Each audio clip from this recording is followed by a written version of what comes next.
कहानी है रामपुर गांव की, जहां के मर्द महिलाओं को हमेशा नीचा दिखाने की कोशिश में रहते। अरे अभी तक खाना नहीं आया, क्या मुझे एक और शादी करने की जरूरत है? नहीं जी नहीं, ऐसा मत करना, वरना मैं कहाँ जाऊंगी। खाना लेकर मैं अभी आई जी। गांव की पंचायत में भी फैसले हमेशा औरतों के खिलाफ ही रहते। मैं जो फैसला सुनाता हूँ वो भगवान की आज्ञा होती है। इस लड़के ने अपने मन से शादी करके अच्छा नहीं किया। लड़के को घर भेज दो और इसकी शादी इसकी जाति की किसी लड़के से करवा दो, लेकिन ये लड़के, इसे तो गांव के बाहर निकाल दो। नहीं नहीं जमींदार साहब, ये क्या बोल रहे हैं? ऐसा नहीं हो सकता। मेरी बेटी मासूम है, इसे अच्छे बुरे की समझ नहीं है। अरे कहाँ जाएगी ये बेचारी? कहाँ जाएगी? इतनी चिंता है तो पूरे परिवार का गांव निकाला कर देते हैं। बेचारे पूरे बसे बसाए परिवार को गांव छोड़ना पड़ता है। चाहे जो हो, अगर बेटियों को कंट्रोल नहीं कर सकते तो गांव में रहने का कोई मतलब नहीं है। यहाँ औरतों को दब कर रहना होगा। कोई भी अपने हिसाब से कुछ नहीं कर सकता, सब ईश्वर की मर्जी से ही होगा। तभी गांव का एक आदमी दौड़ा दौड़ा आता है। सरपंच साहब, जमींदार साहब, वो कालिया है ना, उसकी बेटी पढ़ने के लिए शहर जा रही है। अच्छा, ये कब हो गया? और कालिया की हिम्मत कैसे हो गई ऐसा करने की? लेकर आओ उसे और उसकी बेटी को। बस फिर क्या था, हाजिर हो जाते हैं कालिया और उसकी बेटी सरपंच के सामने। और कालिया, ये क्या सुनने में आ रहा है? बेटी को इंजीनियर बना रहा है तू? और ये बता, गांव में तो स्कूल नहीं है, फिर कहां से इतनी क्लास पास कर गई तेरी बेटी? राधा, जो कि कालिया की बेटी है, उसे लगता है कि सरपंच उसकी तारीफ कर रहे हैं। सरपंच जी, मैंने ऑनलाइन पढ़ाई की है, डिस्टेंस लर्निंग से। सभी में मैंने अच्छे नंबर पाए हैं, जिसे देखते हुए शहर की इंजीनियरिंग कॉलेज में मुझे स्कॉलरशिप मिली है। वाह जी वाह, क्या होती है ये? पहले तो ये बताओ, फिर आगे की बात करते हैं। पूरा गांव राधा की बात सुन रहा था और राधा बोलती जा रही थी। तो ऐसे मैं फ्री में एक अच्छी शिक्षा लेकर गांव में जो कुछ परेशानियां हैं, जैसे बिजली, पानी और इंटरनेट जैसी समस्याओं के लिए काम करूंगी। मैं गांव को शहर से जोड़ने के लिए पुल का निर्माण करवाने का प्रस्ताव रखूंगी। मुझे पूरी उम्मीद है कि जल्द ही हमारा गांव भी तरक्की की राह पर चल पड़ेगा। राधा की बात सुनकर सारे गांव वाले ताली बजाने लगते हैं। सरपंच को समझ नहीं आता कि वो क्या करे। चुप रह नादान लड़की, गांव के खिलाफ जाने के लिए तुझे गांव से बेदखल कर दिया जाएगा, वो भी पूरे परिवार के साथ। और हाँ, अगर ठीक से गांव में रहना चाहती है तो ये पढ़ाई लिखाई छोड़ दे। हम तेरे लिए गांव का कोई होनहार लड़का देखेंगे। तभी गांव का एक आदमी बोल पड़ता है। अरे नहीं नहीं सरपंच जी, राधा बिटिया जो बता रही है, अगर वैसा हो जाए तो हम लोगों को पैसा कमाने के लिए बाहर नहीं जाना पड़ेगा। हाँ जी, और ना ही कोसों दूर पानी के लिए भटकना पड़ेगा। हमारे बच्चे भी अच्छी पढ़ाई कर सकेंगे और आगे बढ़ेंगे, ना कि हमारी तरह खेती करते बैठेंगे। क्यों गांव वालों, राधा बिटिया का साथ देना चाहिए ना। सरपंच देखता है कि गांव राधा के साथ है तो वो चुप हो जाता है। वो घर आकर अपने सलाहकार से बात करता है, जो बहुत ही चालाक किस्म का इंसान होता है। अरे सरपंच साहब, आपको बहुत ही होशियारी से काम लेना पड़ेगा। एक बार गांव तरक्की कर गया, यहाँ के बालक पढ़ लिए तो कोई ना पूछेगा आपको। और फिर ये जो बेटा और बेटी है ना आपके, इनको भी आम लोगों की तरह ही जीवन जीना होगा। हाँ, लेकिन करे तो क्या करे?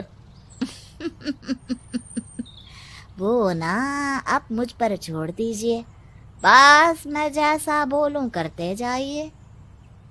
अगले रोज सुबह जब गांव वाले सोकर उठते हैं तो राधा के घर के बाहर और साथ ही वो लोग जिन्होंने राधा का सपोर्ट किया था, उनके घर के आगे लाल रंग से कल आऊंगी लिखा होता है। कल आऊंगी, यह क्या होता है? अरे यह तो खून से लिखा है, लगता है कोई भूत प्रेत या चुड़ैल का साया है। चलो सरपंच जी के पास चलते हैं। सभी सरपंच के पास जाकर उसे सारी बात बताते हैं। अरे ये तो बड़ी मुश्किल की बात है। चलो मैं एक बाबा को जानता हूँ, उन्हें बुला लेता हूँ। सरपंच बाबा को लेकर गांव के घर के बाहर जाता है। ओहो, तो ये वो चुड़ैल है जो उन लोगों को निशाना बनाते हैं जो गांव को बदलने का सपना देखते हैं। वो गांव को ऐसे ही संपन्न देखना चाहती है। वो नहीं चाहती कि कोई बाहरी यहाँ का कायाकल्प करे। क्या तुम लोगों में से किसी ने गांव को बदलने की सोच रखी है? तभी राधा की माँ रोते रोते आती है। मेरी राधा घर से गायब हो गई है। अरे कोई तो बचाओ, मेरी बच्ची कहाँ गई?